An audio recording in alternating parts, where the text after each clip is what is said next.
ओम तत्सत। शिव सूत्रा पार्ट 3। विस्मयो योग भूमिका स्वपदम शक्ति वितर्क आत्मज्ञानम लोकानंदः समाधि सुखम। विस्मय योग की भूमिका है, स्वयं में स्थिति ही शक्ति है। वितर्क अर्थात विवेक आत्मज्ञान का साधन है। अस्तित्व का आनंद भोगना समाधि है। विस्मय योग की भूमिका है, इसे थोड़ा समझना होगा। विस्मय का अर्थ शब्दकोश में दिया है आश्चर्य, पर आश्चर्य और विस्मय में एक बुनियादी भेद है और वह भेद समझ में ना आए तो अलग अलग यात्राएं शुरू हो जाती हैं। आश्चर्य विज्ञान की भूमिका है, विस्मय योग की। आश्चर्य बहिर्मुखी है, विस्मय अंतर्मुखी। आश्चर्य दूसरे के संबंध में होता है, विस्मय स्वयं के संबंध में। जिसे हम समझ नहीं पाते, जो हमें अवाक कर जाता है, जिस पर हमारी बुद्धि की पकड़ नहीं बैठती, जो हम में बड़ा सिद्ध होता है, जिसके सामने हम अनायास ही किम कर्तव्य विमूढ़ हो जाते हैं, जो हमें मिटा जाता है, उससे विस्मय पैदा होता है। लेकिन अगर यह जो विस्मय की दशा भीतर पैदा होती है, अचिंत्य के समक्ष खड़े होकर इस धारा को हम बहिर्मुखी कर दें, तो विज्ञान पैदा होता है। सोचने लगे पदार्थ के संबंध में, विचार करने लगे जगत के संबंध में, खोज करने लगे रहस्य की जो हमारे चारों ओर है, तो विज्ञान का जन्म होता है। विज्ञान आश्चर्य है। आश्चर्य का अर्थ है विस्मय भार की ओर यात्रा पर निकल गया। और आश्चर्य और विस्मय में यह भी तर्क है कि जिस चीज़ के प्रति हम आश्चर्यचकित होते हैं, हम आज नहीं कल उस आश्चर्य से परेशान हो जाएंगे। आश्चर्य से तनाव पैदा होगा, इसलिए आश्चर्य को मिटाने की कोशिश होती है। विज्ञान आश्चर्य में पैदा होता है और आश्चर्य को नष्ट कर देता है। व्याख्या खोजता है, सिद्धांत खोजता है, सूत्र चाबियाँ खोजता है और तब तक चैन नहीं लेता जब तक कि रहस्य मिट ही ना जाए, जब तक कि ज्ञान हाथ में ही ना आ जाए, जब तक विज्ञान ना कह सके कि हमने समझ लिया, तब तक चैन नहीं है। विज्ञान जगत से आश्चर्य को मिटाने में लगा है। अगर विज्ञान सफल हुआ तो दुनिया में कोई ऐसी चीज़ ना रहेगी जो आदमी ना कह सके कि हम जानते हैं। इसका अर्थ हुआ कि जगत में कोई परमात्मा ना बचेगा, क्योंकि परमात्मा का अर्थ ही यह होता है कि जिसे हम जान भी लें तो भी दावा ना किया जा सके कि हम जानते हैं, जो हमारे जानने के बाद भी जानने को शेष रह जाए, जिसे जान कर भी हम चुकता ना कर पाएं, जिसके विस्मय को अंत करने का कोई उपाय नहीं। एक तो ऐसी वस्तुएं हैं जिन्हें हमने जान लिया, उन्हें हम ज्ञात कहें। कुछ ऐसी वस्तुएं हैं जिन्हें हमने नहीं जाना लेकिन जान लेंगे, उन्हें अज्ञात कहें। और कुछ ऐसा भी है इस जगत में जिसे हमने जाना भी नहीं है और हम जान भी ना पाएंगे, उसे हम अज्ञेय कहें। परमात्मा अज्ञेय है, यह तीसरा तत्व है। विज्ञान इसीलिए परमात्मा को स्वीकार नहीं करता, क्योंकि विज्ञान कहता है कि ऐसा कुछ भी नहीं है जो जाना ना जा सके। नहीं जाना होगा, हमने अभी तक, हमारे प्रयास कमज़ोर हैं, लेकिन आज नहीं कल, केवल समय की बात है, हम जान लेंगे। एक दिन जगत पूरा का पूरा जान लिया जाएगा, उसमें अनजाना कुछ भी ना बचेगा। आश्चर्य से पैदा होता है और फिर आश्चर्य की हत्या में लग जाता है। इसीलिए विज्ञान को प्रीतघाती कहा जाता है।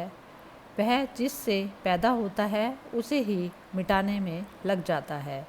धर्म बिल्कुल विपरीत है। धर्म भी एक आश्चर्य भाव से पैदा होता है। उस आश्चर्य भाव को शिव सूत्र में विस्मय कहा गया है। फ़र्क इतना है कि जब किसी स्थिति में आश्चर्य से भर जाता है धार्मिक खोजी, तो वह बाहर की यात्रा पर नहीं जाता, बल्कि स्वयं की यात्रा पर जाता है। जब भी कोई रहस्य उसे घेर लेता है, वह सोचता है, मैं जानूं कि मैं कौन हूँ। रहस्य अंतर्मुखी बन जाए, यात्रा खोज भीतर चलने लगे, पदार्थ की तरफ नहीं, स्व की तरफ मेरी खोज उन्मुख हो जाए। मेरा संधान पहले उसे जानने में लगे कि मैं कौन हूँ, तो विस्मय। और दूसरी बात समझ लेनी भी बहुत ज़रूरी है कि विस्मय कभी भी चुकता नहीं। जितना ही हम जानते हैं उतना ही बढ़ता जाता है। इसलिए विस्मय एक विरोधाभास है, क्योंकि जानने से विस्मय नष्ट होना चाहिए। लेकिन बुद्ध या श्री कृष्ण या शिव या जीसस, उनका विस्मय नष्ट नहीं होता। जिस दिन वे परम ज्ञान को उपलब्ध होते हैं, उसी दिन उनका विस्मय भी परम होता है। उस दिन वे ऐसा नहीं कहते कि हमने सब जान लिया। उस दिन वे ऐसा कहते हैं कि सब जानकर भी सब जानने को शेष रह गया। उपनिषदों ने कहा है, पूर्ण से पूर्ण निकाल लिया जाए तो भी पीछे पूर्ण शेष रह जाता है, सब जान लिया जाए तो भी सब जानने को शेष रह जाता है। इसीलिए धार्मिक ज्ञान अहंकार का जन्म नहीं बनता, वैज्ञानिक ज्ञान अहंकार का जन्म बनेगा। धार्मिक ज्ञान में तुम जानने वाले कभी भी ना बनोगे, तुम सदा विनम्र रहोगे, और जितना तुम जानते जाओगे उतनी ही तुम्हें प्रतीति होगी कि मैं कुछ भी नहीं जानता। परम ज्ञान के क्षण में तुम कह सकोगे, मेरा कोई भी ज्ञान नहीं है। परम ज्ञान के क्षण में यह पूरा अस्तित्व विस्मय हो जाएगा। विज्ञान अगर सफल हो तो सारा जगत ज्ञात हो जाएगा। धर्म अगर सफल हो तो सारा जगत अज्ञात हो जाएगा। विज्ञान अगर सफल हो तो तुम जानने वाले अस्मिता से भर जाओगे और सारा जगत साधारण हो जाएगा, क्योंकि जहाँ विस्मय नहीं है वहाँ सब साधारण हो जाता है। जहाँ रहस्य नहीं है वहाँ सारी आत्मा खो जाती है। जहाँ रहस्य का और उपाय नहीं है वहाँ आगे जाने की यात्रा बंद हो जाती है। जहाँ जिज्ञासा पूरी हो गई, कुतूहल समाप्त हो गया। अगर विज्ञान जीता तो जगत में ऐसी ऊब पैदा होगी जैसी ऊब कभी भी पैदा नहीं हुई थी। इसीलिए ज्ञान की दृष्टि में जो अज्ञात सदा के लिए रह जाए, हम पर्दे उगाड़ ही लेंगे। लेकिन धर्म की यात्रा बड़ी उल्टी है। जितने हम पर्दे उखाड़ते हैं, पाते हैं कि रहस्य उतना सघन होता जाता है। जितने हम करीब आते हैं उतना ही पता चलता है कि जानना बहुत मुश्किल है। और जिस दिन हम परमात्मा के ठीक केंद्र में प्रवेश कर जाते हैं, उस दिन सभी कुछ रहस्यपूर्ण हो जाता है। बुद्ध के लिए आकाश के तारे ही रहस्यपूर्ण नहीं हैं, जमीन पर पड़े कंकड़ पत्थर भी आश्चर्यपूर्ण हो गए हैं। बुद्ध के लिए यह विराट ही रहस्यमय नहीं है, शूद्र से शूद्र घटना भी रहस्यपूर्ण हो गई। एक बीज का जमीन से अंकुरित होना भी उतना ही रहस्यपूर्ण है जितना इस पूरी सृष्टि का जन्म। तो जैसे जैसे विस्मय घना होगा, वैसे वैसे तुम्हारी आंखें छोटे बड़े की तरह होती जाएंगी, क्योंकि छोटे बड़े के लिए सभी कुछ विस्मय होता है। छोटे बड़ों को चलते देखें, वह रास्ते पर जा रहा है, हर चीज़ उसे चौंकाती है। एक रंगीन पत्थर उसे कोहिनूर मालूम पड़ता है, पर तुम हंसते हो क्योंकि तुम ज्ञाता हो। तुम जानते हो कि यह रंगीन पत्थर है। पागल मत हो, यह कोहिनूर नहीं है। लेकिन छोटा उस पत्थर को खीसे में रख लेना चाहता है। तुम कहोगे, वचन मत ढो, पर और गंदा पत्थर है, कीचड़ में पड़ा है, फेंक दे इसे। लेकिन बड़ा उसे पकड़ता है, क्योंकि तुम बड़े को नहीं समझ पा रहे। बड़े के लिए विस्मय है, यह रंगीन पत्थर किसी कोहिनूर से कम कीमती नहीं। कीमत विस्मय की है। पत्थरों की थोड़े ही कोई कीमत होती है। एक तितली भी उसे इतना सम्मोहित कर लेती है जितना परमात्मा भी तुम्हें मिल जाए तो सम्मोहित नहीं कर पाएगा। वह तितली के पीछे दौड़ना शुरू कर देता है। एक छोटे बच्चे की जैसी निर्मल दशा है, ऐसे विस्मय की स्थिति में, बुद्धत्व की स्थिति में किसी भी व्यक्ति की होती है। इसीलिए जीसस ने कहा है, जो छोटे बच्चों की तरह सरल होंगे, वे ही केवल मेरे प्रभु के मार्ग में प्रवेश करेंगे। जीसस ने वही कहा है जो शिव सूत्र में कह रहे हैं, विस्मयो योग भूमिका। विस्मय योग का प्रथम चरण है। तब तो बहुत बातें ख्याल में ले लेनी जरूरी हैं। तुम्हारे पास जितना ज्ञान होगा उतनी ही योग की भूमिका मुश्किल हो जाएगी। तुम्हें जितना दम्भ होगा तब तक उतना ही तुम योगी ना हो पाओगे। जितने शास्त्र तुम्हारे चित्त पर भारी होंगे उतना ही तुम्हारा विस्मय नष्ट हो जाएगा।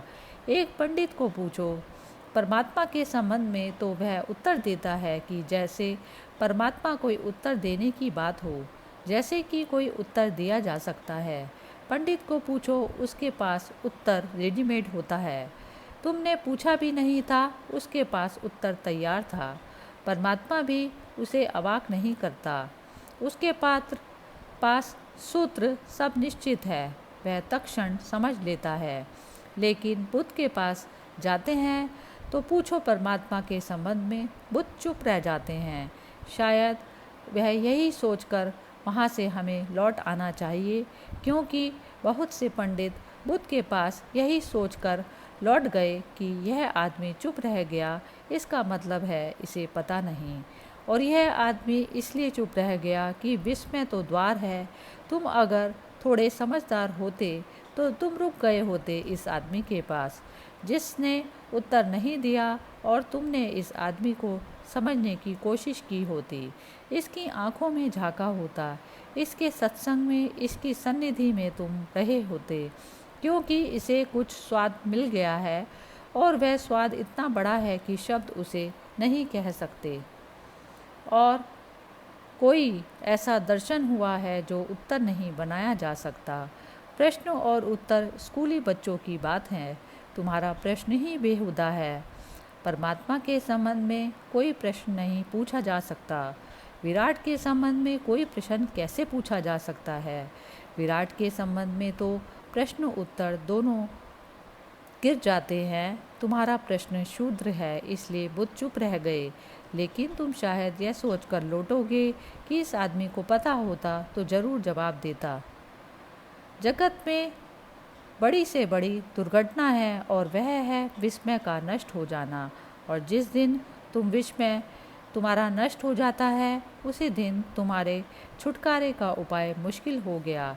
जिस दिन तुम्हारा विस्मय नष्ट हुआ, उसी दिन तुम्हारा बाल हृदय मर गया और जड़ हो गया, तुम बूढ़े हो गए। क्या अब भी तुम चौंकते हो? क्या जीवन तुम्हें प्रश्न बनता है? क्या चारों तरफ से पक्षियों की आवाज़ें, झरनों का शोरगुल, हवाओं का वृक्षों से गुजरना तुम्हारे लिए किसी पुलक से भरता है? तुम आह्लादित महसूस करते हो?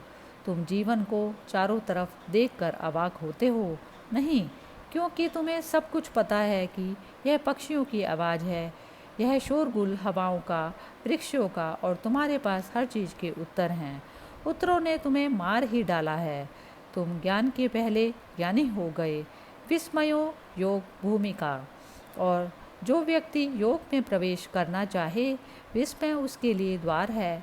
अपने बचपन को वापस लौटाओ, फिर से पूछो, फिर से कौतूहल करो, फिर से जिज्ञासा जगाओ, तो तुम्हारे भीतर जहाँ जहाँ जीवन के स्रोत सूख गए हैं फिर हरे हो जाएंगे। जहाँ जहाँ पत्थर अड़ गए हैं वहाँ झरना फिर से प्रकट हो जाएगा। तुम फिर से आँख खोलो और चारों तरफ देखो। सब झूठे उत्तर हैं, क्योंकि सब तुम्हारे उत्तर उधार हैं।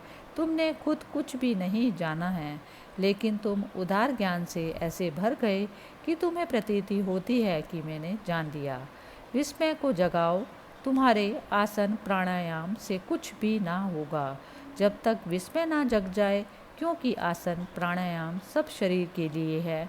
ठीक है, शरीर शुद्धि होगी, शरीर स्वस्थ होगा, लेकिन शरीर की शुद्धि और शरीर का स्वास्थ्य तुम्हें कोई परमात्मा से मिला ना देगा। विस्मय मन की शुद्धि है। विस्मय का अर्थ है मन सभी उत्तरों से मुक्त हुआ। विस्मय का अर्थ है तुमने हटा दिया उत्तरों का कचरा। तुम्हारा प्रश्न फिर नया और ताज़ा हो गया और तुमने अपने अज्ञात को समझा। विस्मय का अर्थ है मुझे पता नहीं। पांडित्य का अर्थ है मुझे पता है। जितना तुम्हें पता है उतने ही तुम गलत हो। जब तुम सरल भाव से कहते हो मुझे कुछ भी नहीं पता, यह सारा जगत अज्ञात है। जो भी कुछ मुझे पता है वह भी काम चलाऊ है। मैंने अभी कुछ भी नहीं जाना है। ऐसी प्रतीति जिस दिन गहरी तुम्हारे हृदय में बैठ जाएगी, तुमने योग का पहला कदम उठा लिया। फिर दूसरे कदम आसान हैं, लेकिन अगर पहला कदम ही चूक गए तो फिर तुम कितनी ही यात्रा करो, उससे कुछ भी हल ना होगा, क्योंकि जिसका पहला कदम पड़ा वह मंजिल पर ही नहीं पहुंच सकेगा। पहला कदम जिसका सही है उसकी आधी यात्रा पूरी हो गई और विस्मय पहला कदम है। थोड़ा गौर से देखो, तुम्हारे पास ज्ञान है। तुम भी थोड़े गौर से देखोगे तो समझ लोगे ज्ञान नहीं है, सब कचरा है, इकट्ठा कर लिया है शास्त्रों से, गुरुओं से, संतों से, और उसे तुम बहुमूल्य छाती में सजोए बैठे हो। उसने तुम्हें कुछ भी नहीं दिया, सिर्फ तुम्हारे विस्मय की हत्या कर दी। तुम्हारा विस्मय तड़प रहा है, मरा हुआ पड़ा है। अब तुम चौंकते नहीं, अब तुम्हें कोई भी चीज़ चौंकाती नहीं। एक बार एक ईसाई फ़कीर हुआ, एक हार्ट। उसने एक बड़ी अनूठी बात कही। उसने कहा, संत वह है जिसे हर चीज़ चौंकाती है, हर चीज़, छोटी छोटी घटनाएं जिसे चौंका देती हैं। पानी में पत्थर गिरता है, आवाज़ होती है, लहरें उठती हैं, संत को चौंका देती हैं। यह इतना विस्मयपूर्ण है, इतना रहस्यपूर्ण है। संत श्वास लेता है, जीता है, यह भी काफ़ी चौंकाने वाला है। एक हार्ट रोज़ सुबह की प्रार्थना में परमात्मा को कहता था, आज फिर सुबह हुई, आज फिर सूरज उगा, तेरी लीला अपार है। ना उगता तो क्या करते, क्या उपाय था, आदमी विवश है। एक हार्ट कहता, आज सांस आती है, कल ना आए, क्या करूँगा। तुम सांस ले तो ना सकोगे, सांस तुम्हारे बस में नहीं है, इतने पास है श्वास, फिर भी तुम उसके मालिक नहीं हो। गई बाहर और ना लौटी तो नहीं लौटेगी, इतने पास जो है उसके भी हम ज्ञाता और मालिक नहीं। और ख्याल रहे, हमें यह है कि हम सब कुछ जानते हैं, तुम्हारे सब जानने में ही तुम्हें मारा। इस कचरे को हटा दो और हल्के हो जाओ। तत्क्षण तुम्हारी आंखें जब ज्ञान से ना भरी होंगी तब रहस्य से भर जाएंगी। उस रहस्य की अंतर यात्रा का नाम विस्मय है, बहिर यात्रा का नाम आश्चर्य है। अगर उस रहस्य को तुमने पदार्थों पर लगा दिया तो तुम एक वैज्ञानिक हो जाओगे। अगर उस रहस्य को तुमने स्वयं की सत्ता पर लगा दिया तो तुम एक महायोगी हो जाओगे। और दोनों के परिणाम भिन्न होंगे, क्योंकि आश्चर्य हिंसात्मक है, विस्मय अहिंसात्मक है। आश्चर्य जिस तरफ लग जाता है उसी को तोड़ने लगता है, वह हिंसात्मक है, विश्लेषण करता है, क्योंकि आश्चर्य में एक बेचैनी है, विस्मय में एक रस है। इस फर्क को भी ठीक से समझना होगा। शब्दकोश में यह नहीं लिखा हुआ, लिखा भी नहीं जा सकता, क्योंकि शब्दकोश बनाने वाले को कोई विस्मय का पता नहीं। आश्चर्य हिंसात्मक है, आक्रामक है।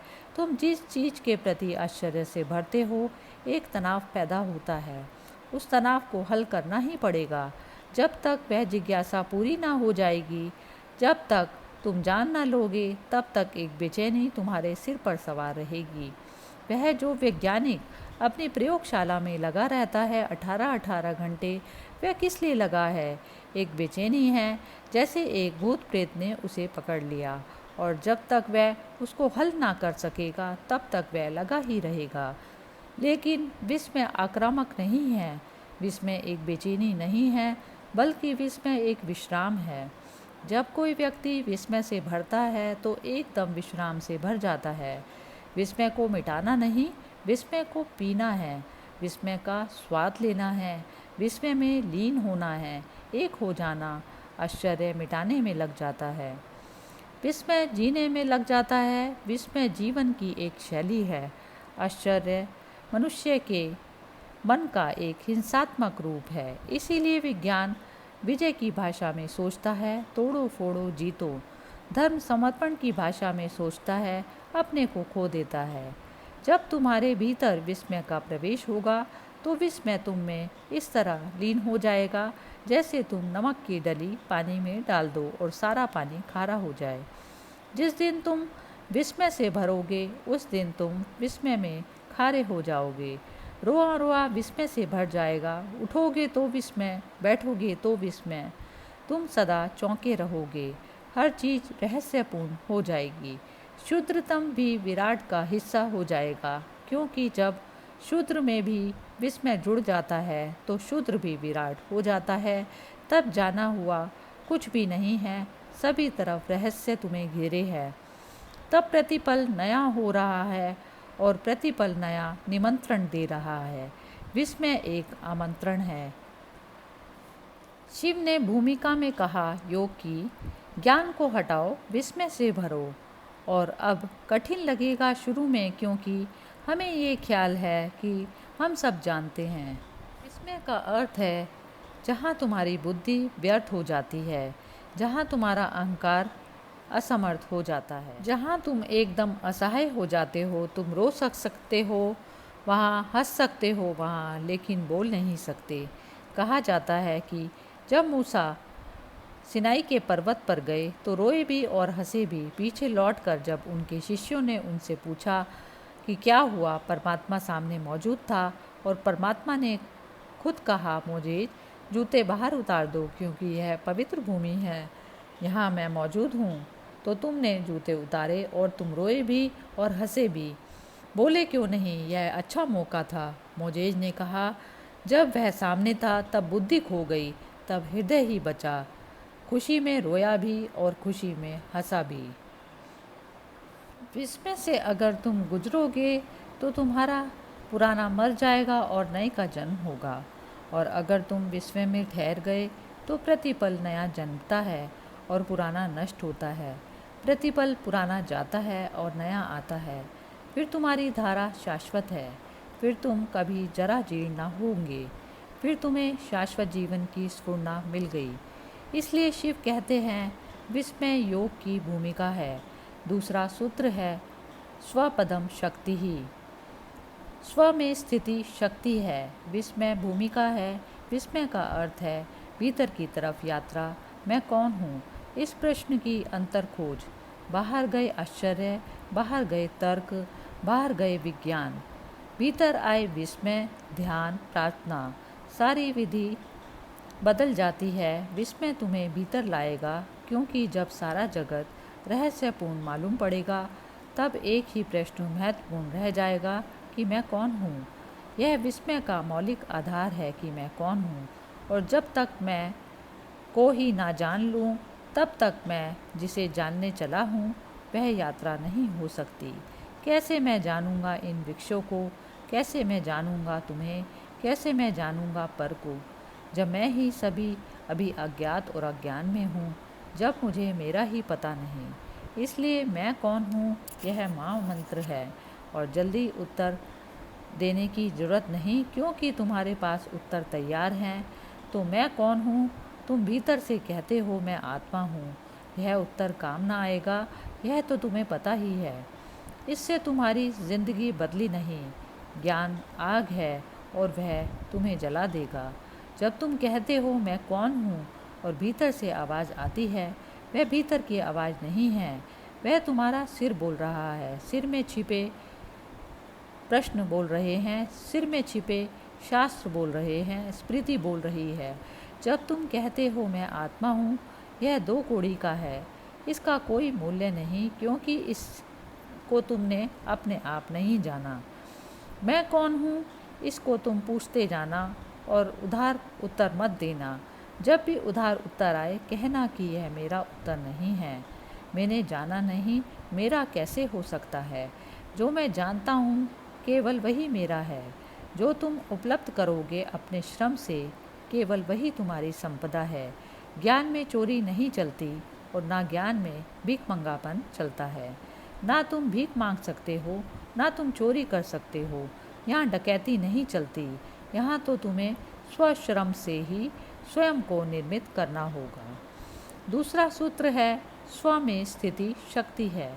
जैसे ही विस्मय पैदा होगा, भीतर की तरफ चलना, डूबना, स्व में स्थित हो जाने की चेष्टा करना। क्योंकि जब तुम पूछते हो मैं कौन हूँ, तो कब तुम्हें उत्तर मिलेगा। अगर इसका उत्तर तुम्हें चाहिए तो तुम्हें भीतर स्व में ठहरना पड़ेगा उसको ही हमने स्वास्थ्य कहा है। स्वयं में ठहर जाना, और जब कोई व्यक्ति स्वयं में ठहर जाएगा तभी तो वह देख पाएगा। दौड़ते हुए तुम कैसे देख पाओगे? तुम्हारी हालत ऐसी ही है कि तुम एक तेज रफ्तार की गाड़ी में चलते चले जा रहे हो। एक फूल तुम्हें खिड़की से दिखाई पड़ता है, तुम पूछ भी नहीं पाते कि यह क्या है, तुम आगे निकल पड़े। तुम्हारी रफ्तार तेज है और वासना से तेज रफ्तार दुनिया में किसी और यान की नहीं। चांद पर पहुंचना हो, रॉकेट भी वक्त लेता है, तुम्हारी वासना को उतना वक्त भी नहीं लगता। इसी क्षण तुम पहुंच जाते हो। वासना तेज से तेज गति है, और जो वासना से भरा है उसका अर्थ है कि वह ठहरा हुआ नहीं है, भाग रहा है, दौड़ रहा है। और तुम अपनी दौड़ में हो, और अगर तुम पूछो कि मैं कौन हूँ, तो उत्तर कैसे मिलेगा? यह दौड़ छोड़नी होगी, स्व में स्थित हो जाना होगा। थोड़ी देर के लिए सारी वासना, सारी दौड़, सारी यात्रा बंद कर देनी होगी। लेकिन एक वासना समाप्त नहीं हो पाती कि तुम 25 को और जन्म दे देते हो। एक यात्रा पूरी नहीं हो पाती कि 25 नए रास्ते खोलने लगते हो। तुम फिर दौड़ने लगते हो तो तुम्हें बैठना आता ही नहीं, तुम रुके ही नहीं हो जन्मों से। एक बार एक सम्राट ने एक बहुत विद्वान आदमी को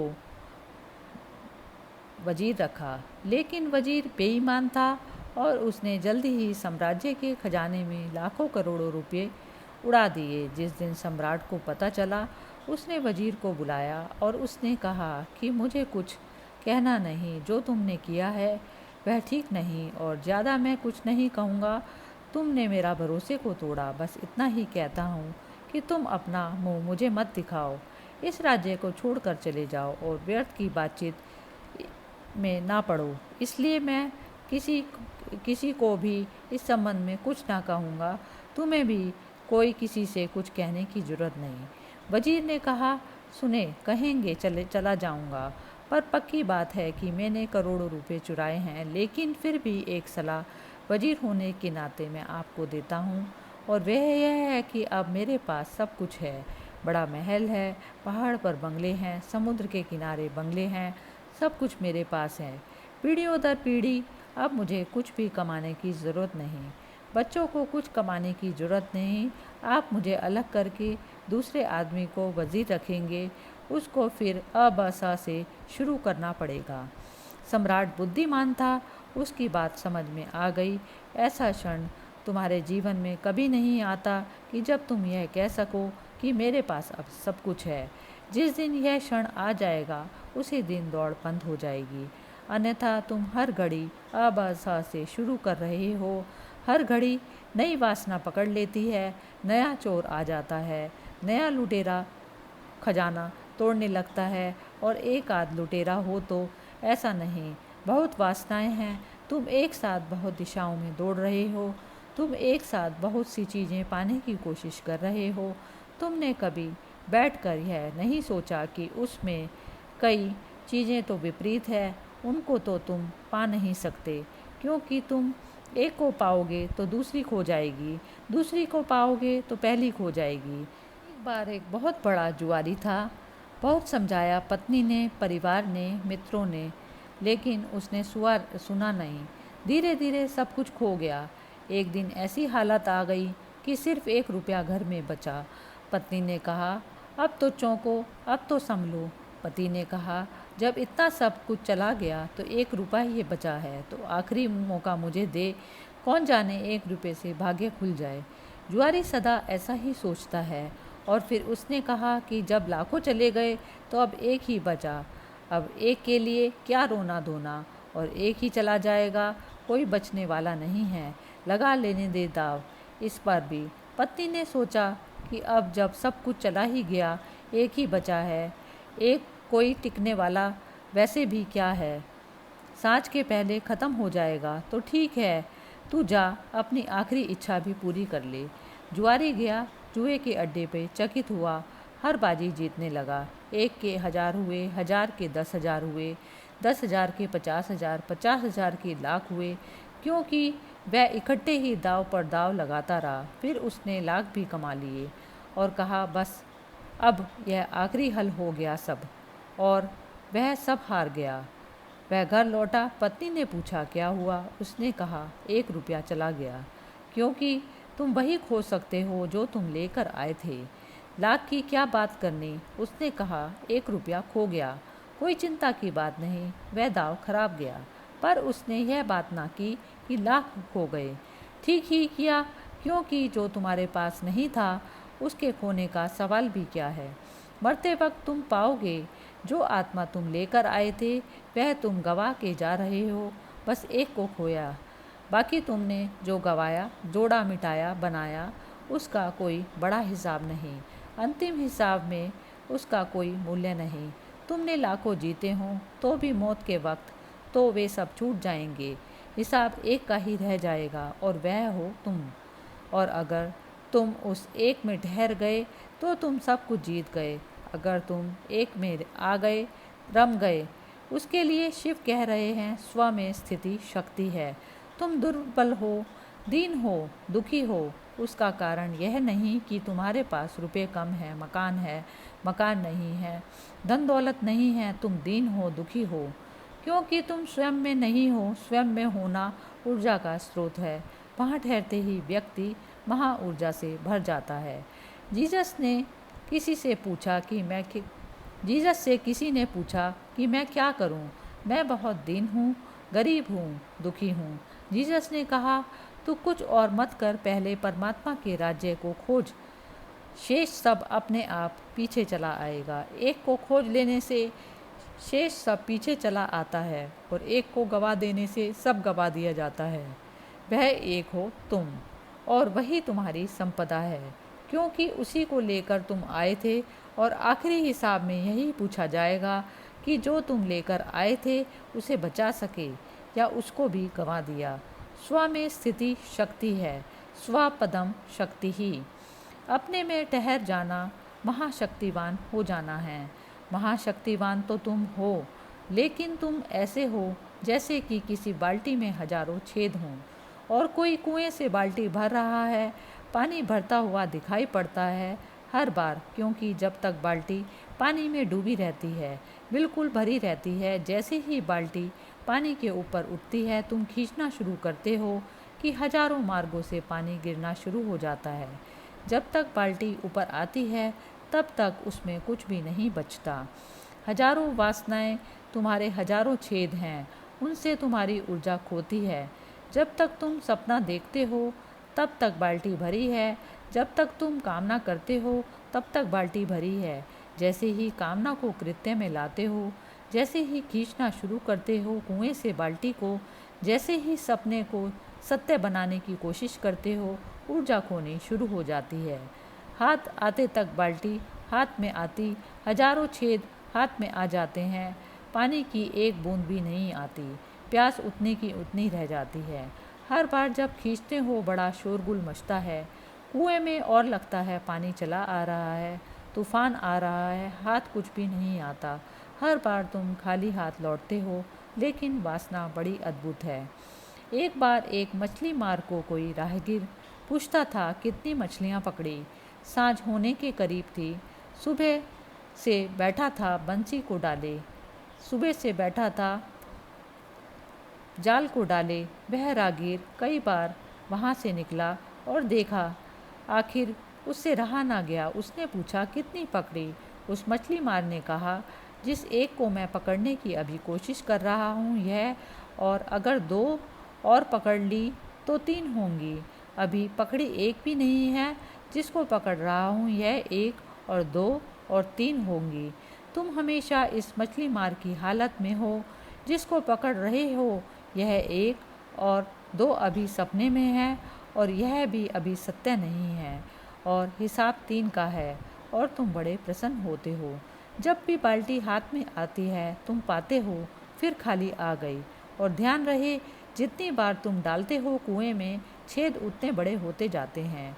इसीलिए बच्चे प्रसन्न मालूम पड़ते हैं, बूढ़े बिल्कुल उदास मालूम पड़ते हैं। उनकी बाल्टी छेद ही छेद से भर गई। कितनी बार डाल चुके, कितनी बार निकाल चुके, सब छेद बड़े हो गए, लेकिन फिर भी पुरानी आशा मरती नहीं। कभी तो भरी हुई आ जाएगी क्योंकि भरी हुई दिखाई पड़ती है, फिर पानी गिरता हुआ भी दिखाई पड़ता है। शक्ति तो तुम्हारे पास है परमात्मा की, लेकिन मन तुम्हारे पास छेद वाली बाल्टी की तरह है। स्वप्रदम शक्ति ही का अर्थ है जब तुम वासनाओं में ना दौड़ोगे। एक वासना गिरी, एक छेद बंद हुआ, वासनाएं गिरती गई, सारे छेद बंद होते गए और तब तुम्हें किसी और कुएं में बाल्टी डालने की जरूरत नहीं, तुम खुद ही कुआं हो गए। बड़ी है ऊर्जा तुम्हारे पास, सिर्फ तुम्हारी व्यर्थ खोती शक्ति बच जाए तो तुम महा ऊर्जा लेकर पैदा हुए हो। तुम्हें कुछ भी पाना नहीं है, जो भी पाने योग्य है वह सब कुछ तुम्हारे पास है, सिर्फ उसे खोने से बचना है। परमात्मा को पाने का सवाल नहीं, सिर्फ खोने से बचना है, वह तुम्हें मिला हुआ ही है। कैसे तुम खो देते हो, यही बड़ी से बड़ी रहस्य की घटना है। तीसरा सूत्र है वितर्क अर्थात विवेक से आत्मज्ञान होता है। एक एक सूत्र कुंजी की तरह है। पहला विस्मय, विस्मय मोड़ेगा स्वयं की तरफ। दूसरा स्वयं में ठहरना ताकि तुम महा ऊर्जा को उपलब्ध हो, लेकिन कैसे तुम स्वयं में ठहरोगे उसकी कुंजी तीसरे सूत्र में है, विवेक। वितर्क आत्मज्ञानम, यह वितर्क शब्द समझ लेना जैसा है। तर्क तो हम जानते हैं, तर्क विज्ञान के हाथ में है। वह आश्चर्य को काटने की तलवार है। तर्क काटता है विश्लेषण को, तर्क बाहर जाता है, वितर्क भीतर जाता है। वह काटता नहीं, जोड़ता है। तर्क विशेषण है, एनालिसिस। वितर्क संश्लेषण है, एंथिसिस।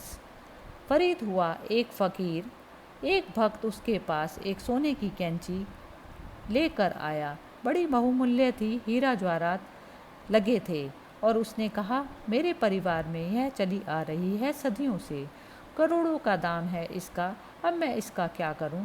आपके चरणों में रख जाता हूं। फरीद ने कहा, तू इसे वापस ले जा। अगर तुझे भेंट ही करना है तो एक सुई डोरा ले आना, क्योंकि इसे तोड़ने वाले नहीं जोड़ने वाले हैं।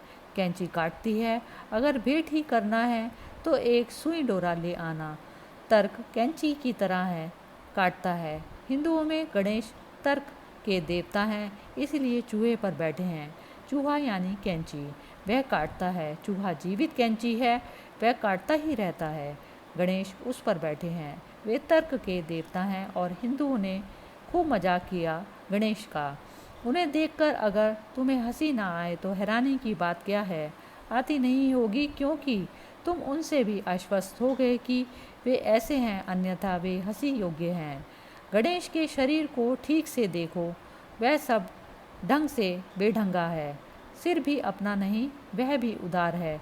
तार्किक के पास सिर उधार होता है, बहुत बड़ा है हाथी का, लेकिन अपना नहीं है। उधार सिर हाथी का भी हो, किसी काम का नहीं, वह तुम्हें सिर्फ कुरूप ही करेगा। भारी भरकम शरीर है, चूहे पर सवार। यह भारी भरकम शरीर देखने का है, सवारी तो चूहे की है। कितना भी बड़ा पंडित हो, लेकिन सवारी चूहे की है।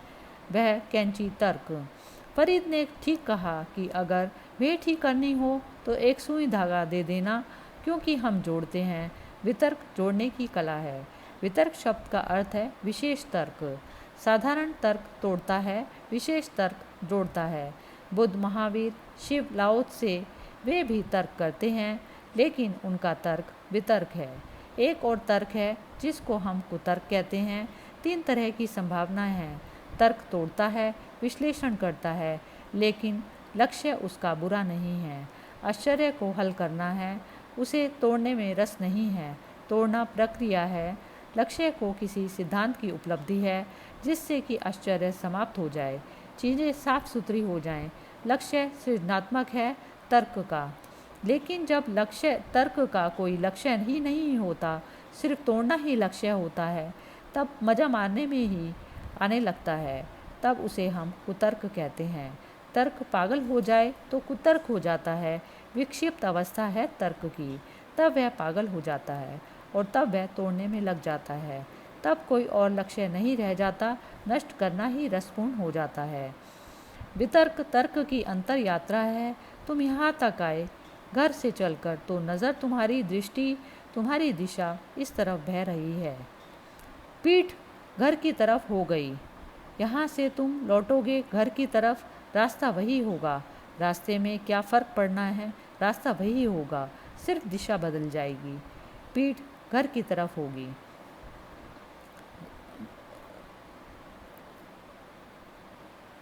तर्क और वितर्क में रास्ता तो वही है, इसलिए उसको वितर्क कहते हैं। विशेष तर्क, रास्ता तो वही है लेकिन दिशा बदल गई। पहले तर्क दूसरे की तरफ जा रहा था, पदार्थ की तरफ, अब पदार्थ अपनी तरफ आ रहा है, घर की तरफ। और दिशा बदलने से सारा गुणधर्म बदल जाता है। तुम्हारे भीतर से जब तुम बाहर की तरफ जाते हो तो चीज़ें एक दूसरे से दूर होती जाती हैं, फासला बढ़ता जाता है। इसलिए हजारों तरह के विज्ञान पैदा हो गए होंगे ही, क्योंकि फासला बढ़ा है। रोज़ नए विज्ञान पैदा हो रहे हैं, क्योंकि जैसे जैसे हम आगे बढ़ते हैं और फासला हो जाता है। अब वैज्ञानिक बहुत परेशान होते हैं, क्योंकि वे कहते हैं एक विज्ञान की भाषा दूसरे की समझ में नहीं आती। अब ऐसा एक भी आदमी पृथ्वी पर नहीं है जो सभी विज्ञान को समझता हो, जो सभी के बीच कोई संश्लेषण कर ले। ऐसे तो बहुत कठिन हो गया मामला, एक ही विज्ञान को जानना असंभव जैसा है। कबीर ने कहा है, वहाँ अमृत रस झरता ही रहता है एक सा एकदम। यहाँ भी वर्षा होती है, लेकिन उस वर्षा के लिए गर्मी का होना जरूरी है। जब गर्मी से तुम तप जाते हो, पृथ्वी पर दरार पड़ जाती है, सब तरफ वृक्ष चीख पुकार करने लगते हैं, सब तरफ त्राई त्राई मच जाती है। तुम कहोगे, ऐसा बेहुदा नियम क्यों? ऐसा क्यों नहीं कि वर्षा हो और त्राही त्राही ना हो? लेकिन तब तुम्हें पूरी व्यवस्था समझनी पड़ेगी, गणित समझना पड़ेगा। यह त्राही त्राही मचे तो ही बादल निर्मित होते हैं। जब भयंकर धूप पड़ती है तो पानी भाप बनता है। जब पानी भाप ना बने तो वर्षा नहीं हो सकती। तो जब पानी भाप बन जाएगा, आकाश में बादल सघन होंगे, और जब बादल इतने सघन हो जाएंगे कि उनको बरसना ही पड़ेगा, तभी वर्षा होगी। तो वर्षा के पहले भयंकर गर्मी जरूरी है। आत्मा के जगत में विपरीतता नहीं है, वहाँ द्वंद्व नहीं है, इसीलिए हम उसे निर्द्वंद अद्वैत इन शब्दों से पुकारते हैं। वहाँ एक है, वहाँ दो नहीं है। पर तब तुम्हें समझना बहुत कठिन हो जाएगा कि वहाँ किस तरह सुख होगा, क्योंकि ऐसा तो तुम्हें कोई सुख पता नहीं जिसके साथ दुख जुड़ा ना हो। और कोई पूछ रहा था, विविधता विक्षिप्तता की परिभाषा क्या है? विक्षिप्तता तक लोग कैसे पहुंच जाते हैं? विक्षिप्तता और सफलता, इनकी एक ही परिभाषा है, और जो ढंग सफलता तक पहुंचने का है वही ढंग विक्षिप्तता तक पहुंचने का है। क्योंकि जब तुम सफल होना चाहते हो तो तुम तन जाते हो, जब तुम सफल होना चाहते हो तो तुम लड़ते हो, जब तुम सफल होना चाहते हो तो तुम्हारे रात दिन चिंता से भरे रहते हैं, जब तुम सफल होना चाहते हो तो प्रतिपल तुम भयभीत होते हो कि पता नहीं जीत पाओ या ना जीत पाओ। तुम अकेले ही नहीं हो, सफलता के लिए करोड़ों प्रतिद्वंदी हैं। तब तुम्हारी रात दिन चिंता, पीड़ा, तनाव, तुम कंपते ही हो, पता नहीं क्या होगा क्या नहीं होगा। और यही तो पागलपन होने का रास्ता भी है। समाधि सुख जीवन का स्वरूप है। तुम्हारी बाहरी परिधि काली है या गोरी, स्वस्थ है या सुंदर, रुग्ण है या गैर रुग्ण। तुम्हारी बुद्धि में बहुत शब्द भरे हैं कि थोड़े, शास्त्र तुमने ज़्यादा जाने या कम, इन सब से कोई भी संबंध नहीं। तुम्हारा होना पर्याप्त है, तुम हो इतना काफ़ी है। एक बार एक बंगाल में संत हुए, युक्तेश्वर गिरी। एक धनी समृद्ध व्यक्ति उनके पास आया और कहने लगा, आप महात्यागी हैं।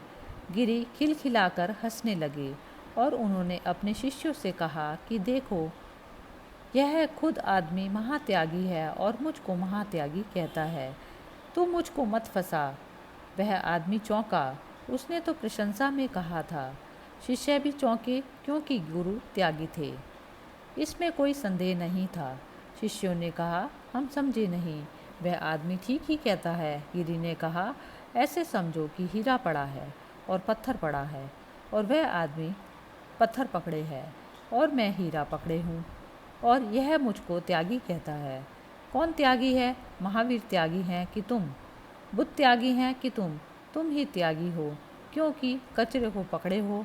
समाधि सुख को छोड़ दो और व्यर्थ शूद्र परिधि पर घटने वाली दुख मिश्रित घटनाएं, जहाँ सब कुछ शूद्र है, जहाँ सभी कुछ अशुद्ध है, जहाँ सभी कुछ बासा है, उचिष्ट है, तुम उसे पकड़े रहो। संसारी महात्यागी है, लेकिन संसारी सन्यासियों को त्यागी समझते हैं। उनको लगता है सन्यासी त्यागी। सच में तो वे दया करते हैं कि बेचारे सब छूट गया, सब छोड़ दिया, कुछ भोगा नहीं। सम्मान भी करते हैं, भीतर गहरे में मन में दया भी करते हैं। ना समझ है, बिना भोगे सब कुछ छोड़ दिया। कुछ तो भोग लेते, उन्हें पता ही नहीं कि वे किससे कह रहे हैं। सन्यासी को महाभोग उपलब्ध हो गया, अस्तित्व ने उसे महाभोग में आमंत्रित कर लिया। ओम तत्सत।